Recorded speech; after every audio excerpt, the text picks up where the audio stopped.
안녕하세요. 화학교과 2015 교육과정 설명을 맡은 영일고등학교 화학교사 신미영입니다. 지금부터 2015 교육과정 해설서에 입각한 화학원과 화학2 내용 안내와 논술고사 출제에서의 교육과정 준수를 위한 유의사항을 설명하도록 하겠습니다. 먼저 현재 교육과정인 2015 교육과정의 화학원과 화학2 내용을 공구 교육과정과 비교한 내용입니다. 화학원은 총 4개의 단원으로 구성되어 있으며 각 단원은 다음과 같습니다. 각 단원별로 교과 내용을 살펴보겠습니다. 1단원 화학의 첫걸음은 식량 문제, 의료 문제, 주거 문제 등 일상생활의 문제 해결에 화학이 활용된 사례를 들어 화학의 필요성과 유용성을 확인하는 내용과 몰, 화학 반응에서의 양적 관계, 몰농도가 담겨 있습니다. 공구 교육과정과 비교할 때 공구 교육과정에서 다루었던 철의 재련, 철의 재련 부분은 통합과학으로 이동을 했고요. 그다음에 분자, 원자, 원소, 화합물을 구별하는 물질의 분류, 스펙트럼을 통한 물질의 분류 또는 분석, 연소 분석 실험을 통한 실험식 및 분자식 추론과 같은 내용들은 2015 교육과정에서는 빠지게 되었습니다. 빠진 내용과 2015 교육과정에서 추가된 내용을 종합해서 1단원의 내용을 정리하면 다음과 같습니다. 1단원에서 주의할 점은 식량 문제, 의료 문제, 주거 문제 등의 해결 사례를 다룰 때 관련 화학 반응식을 강조하지 않는다는 점과 탄소 화합물의 유용성 파트에서 메테인, 에탄올, 아세트산과 같은 대표적인 탄소화합물의 구조와 특징을 다루되 공구 교육과정에 포함되었던 탄소화합물의 체계적 분류, 방향적 탄화수소, 단백질, DNA, 그리고 고급화학에 포함된 유도체의 특성 등은 다루지 않습니다. 마지막으로 공고 교육과정에서는 화학2에 있었던 몰농도가 2015 교육과정에서는 화학 1에 배치가 되었는데요. 화학 1에 배치가 돼서 수능에서 중화반응과 같이 수용액에서의 화학 반응의 양적 관계 문제와 함께 몰농도가 출제되고 있습니다. 다음은 2단원입니다. 2단원은 큰 틀의 변화는 없습니다. 하지만 공구 교육과정과 비교했을 때 원자의 구조에서 동위원소와 관련된 부분은 수능에서 난이도가 조금 올라간 문제가 출제되고 있습니다. 그리고 수소 원자 선 스펙트럼 부분은 방출 스펙트럼의 에너지와 파장과의 관계를 통한 스펙트럼 분석과 라이먼, 파신, 발머 계열의 비교 분석 부분이 빠지고 보호의 원자 모형을 설명하는 수준 정도로 비중이 감소되었습니다. 오비탈의 경우는 양자수 개념이 도입되면서 주양자수, 방해양자수, 자기양자수를 통한 오비탈 추론으로의 내용이 강화되었습니다. 그 밖에 공구 교육과정에서의 원소의 기원과 핵반응은 빠졌습니다. 2단원에서 주의할 점은 각 양자수의 물리적 의미를 강조하지 않으며 고급화학에 있는 내용인 파동함수, 확률 밀도 함수, 확률 분포 함수는 다루지 않습니다. 또한 주기율표의 주기성에서 공구 교육과정에서는 다루었던 전자 친화도의 주기성은 2015에서는 다루지 않습니다. 다음은 3단원입니다. 3단원은 화학결합, 분자의 구조와 구조에 따른 물질의 특성을 다루는 단원인데요. 공구 교육과정에서 다루었던 배위결합, 탄소 동소체, 탄화수의 분류와 구조는 빠지고 거리에 따른 이온결합 형성과 에너지 그래프, 수소 원자의 핵간 거리에 따른 에너지 변화 그래프가 새롭게 추가되었습니다.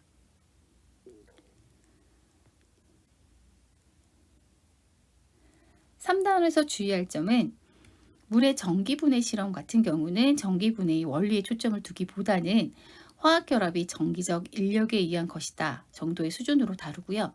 금속결합의 경우에는 에너지 밴드 이론과 연계하지 않습니다. 이온결합, 공유결합, 금속결합의 상대적 세기 비교는 이온결정, 공유결정, 금속결정의 녹는 점을 비교하는 수준으로만 다루고요. 쌍극자 모멘트는 정량적으로 다루지 않으며 확장된 옥텟 규칙이 적용되는 화합물은 2015 교육과정에서는 다루지 않습니다. 4단원입니다. 학생이 1단원과 더불어 가장 어려워하는 단원인데요. 4단원은 가역 반응에서 동적 평형 상태를 이해하고 pH 개념과 산염기 중화 반응, 산화환원 반응 원리 탐구, 화학 반응에서의 에너지 출입과 관련된 내용이 수록되어 있습니다.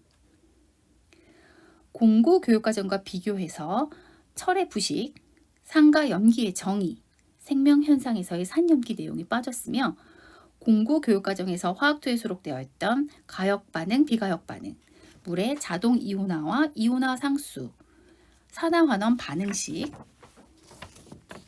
pH, 발열 반응과 흡열 반응으로 대표되는 열의 출입이 화학일로 내려와 추가되었습니다. 가역 반응과 비가역 반응은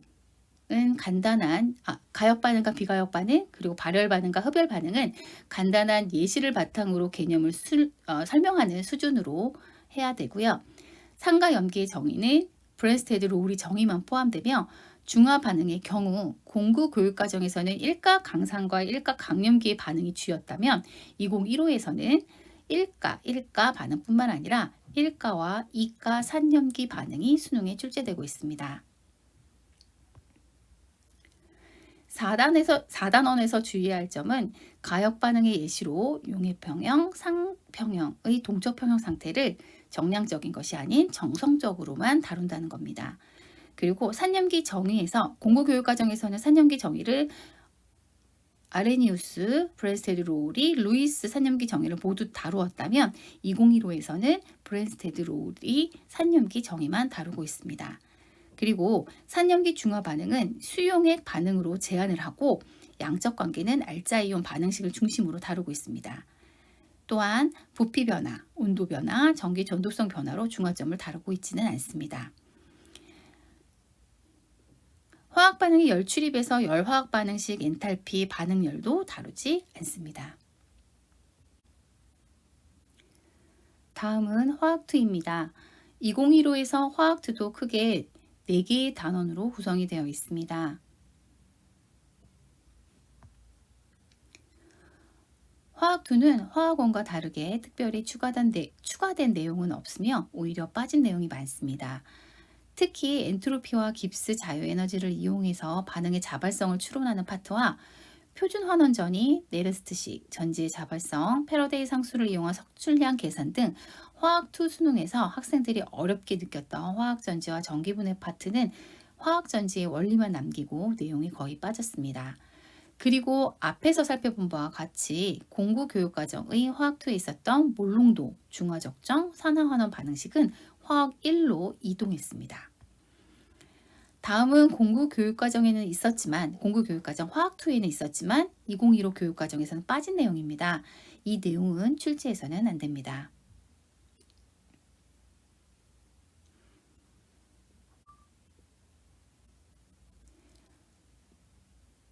다음은 2015 교육과정 해설서에 수록된 화학2 교과의 각 단원별 단서 조항입니다. 1단원의 고체 파트에서는 면심 입방 구조와 채심 입방 구조를 소개하는 수준으로 다루라고 되어 있고요. 2단원에서는 엔탈피의 경우 열 역학적 함수로서의 엔탈피는 다루지 않는다고 되어 있습니다. 그리고 완축용액 또는 완축작용의 경우에는 정성적으로만 다루라고 되어 있고요. 3단원에서 반응 속도 및 반감기 구하는 활동은 복잡한 계산보다는 원리 이해를 중심으로, 그리고 반응 속도 변화는 농도에 따른 반응 속도 변화는 1차 반응으로 제한을 둔다라고 되어 있습니다. 따라서 0차나 2차 반응을 출제하게 된다면 교육 과정에 위배하는 상황이 될 수 있습니다. 4단원은 화학전지 같은 경우에는 앞서 말씀드렸던 것처럼 표준환원전이라던가 네른스트식이라던가 전지의 자발성, 패러데이 상수를 이용한 석출량 계산 등과 같은 정량적인 부분들이 거의 다 빠졌습니다. 따라서 전기 에너지가 만들어지는 원리, 화학전지에서는 산화환원 반응을 통한 전지의 원리, 화학전지의 원리만 다룬다라고 되어 있습니다. 지금까지 논술평가 출제 범위에 해당하는 화학1과 화학2의 교육과정을 살펴보았습니다. 다음은 교육과정 준수를 위한 유의사항입니다. 간단하고 빠르게 3가지만 말씀드리겠습니다. 먼저 교육과정 해설서에 단서 조항이 포함되어 있는 경우 교육과정 적합성을 보수적으로 판단하도록 합니다. 예시에서처럼 간단한 결정 구조라고 해설서에 쓰여 있는 경우 면심입방과 채심입방을 제외하고 다른 결정 구조를 출제하시면 교육과정에서 벗어나게 됩니다. 이러한 단서 조항은 교육과정 해설서에서 나 성취기준 해설에 자세하게 쓰여져 있습니다. 성취기준은 출제의 근거이며 이를 근거로 출제하시되 성취기준 해설에 쓰여져 있는 단서 조항을 참고하시어 출제하시면 교육과정에 크게 벗어나는 일은 없을 것으로 보입니다. PPT에 보시면 출제 근거에 해당한 성취기준은 빨간색으로 단서 조항인 성취기준 해설은 파란색으로 표시하였습니다. 다음은 교과서는 곧 교육과정이다라고 생각하시면 안 된다는 점입니다. 특히 교과서에 수록되어 있는 심화, 도전, 더 알아보기 등의 경우 교육과정을 벗어나는 내용이 수록되어 있는 경우가 많습니다. 따라서 가급적 다수의 교과서에서 제시된 공통된 내용을 근거로 출제하시면 좋을 것 같습니다. 마지막으로 EBS 교재를 출제 근거로 사용해서는 안 됩니다. 교육과정 위배 요소 사례를 한번 살펴보도록 하겠습니다. 먼저 첫 번째 예시인데요. 여기 보시는 것처럼 여기 문항은 NO2의 공명 구조를 제시하세요 라고 되어 있는 문항이었습니다. 일단 공명 구조는 고급화학 교과에 나와 있는 내용입니다. 따라서 교육과정에서 제안하고 있는 수준을 넘어선 사례로 요 예시가 되어 있고요. 두 번째는 아이오딘 분자의 결정성 고체를 형성하는 이유를 분자 사이에 작용하는 힘과 관련지어 설명하라는 문항이었는데요. 여기 지금 위배 요소 보시는 것처럼 결정성 고체 형성이 용이한 이유를 구조와 관련해 설명하는 것은 교육과정에서 넘어선 것으로 판단을 한 사례입니다. 세 번째는 문항을 보시면 문항에서의 그래프를 보시면 아시겠지만 전자를 발견한 그러니까 거리에 따른 반지름 거리에 따른 전자를 발견할 확률에서 확률 밀도 확률 분포 함수가 지금 이렇게 그래프가 나와 있는데요. 2단원, 화학원의 2단원 성취기준 해설에 보시면 현대적 원자 모형에서 파동함수, 확률 밀도함수, 확률 분포함수는 다루지 않는다라고 명시되어 있습니다. 명시되어 있음에도 불구하고 관련되어 있는 그래프를 출제를 해서 교육과정에서 제안하고 있는 수준을 넘어선 사례로 예시되었습니다. 다음은 NO의 루이스 전자점식을 그려라 라는 문항이었는데요. NO의 루이스 전자점식도 고급화 교과서에 예시로 나와 있는 분자입니다. 그래서 얘도 마찬가지로 화학원과 화학2가 아니라 고급화학에 나와 있는 내용이었기 때문에 교육과정에서 제안하고 있는 수준을 넘어선 사례로 예시가 된 상황이고요. 그 다음에 요 문항은 제시된 자료로부터 화학식이 BOH3가 수용액에서의 액성이 이제 산성임을 찾아내는 그러한 문항이었는데요. 위배 요소를 이제 보시는 것처럼 통합과학이라던가 또는 화학원, 화학2 교육과정에서 학생들이 BOH3 화학식만 가지고 액성의 산성임을 판단할 수는 없기 때문에 교육과정에 위배 요소를 가지고 있다라고 판단이 되어서 교육과정에서 학습한 내용을 바탕으로 판단할 수 없는 내용을 묻는 사례로 예시된 내용이었습니다. 그 밖에 교육과정에서 다루지 않는 내용을 출제한다던가 문항 해결을 위한 충분한 조건이 제시되지 않은 문항을 출제한다던가 교육과정에서 학습한 내용을 바탕으로 판단할 수 없는 내용을 묻는다던가 교육과정에서 다루지 않는 내용을 출제했다던가 고급화학이나 화학실험처럼 심화 선택 과목의 내용을 출제했다던가 또는 특정 교과서 또는 일부 교과서에 도입된 용어나 예시만을 차용했다던가 하는 경우를 교육과정 위배 사례로 평가원에서 제시하고 있습니다.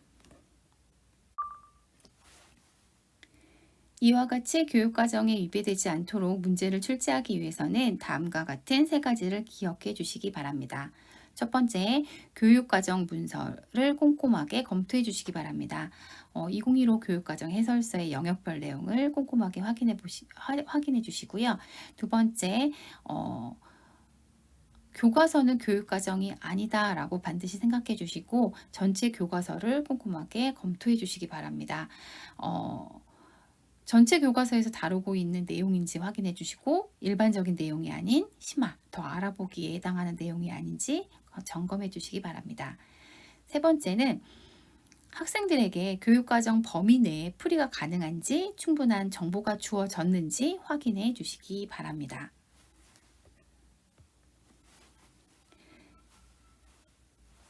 지금까지 화학교과 2015 교육과정 안내와 교육과정 준수를 위한 유의사항 안내였습니다. 들어주셔서 감사합니다.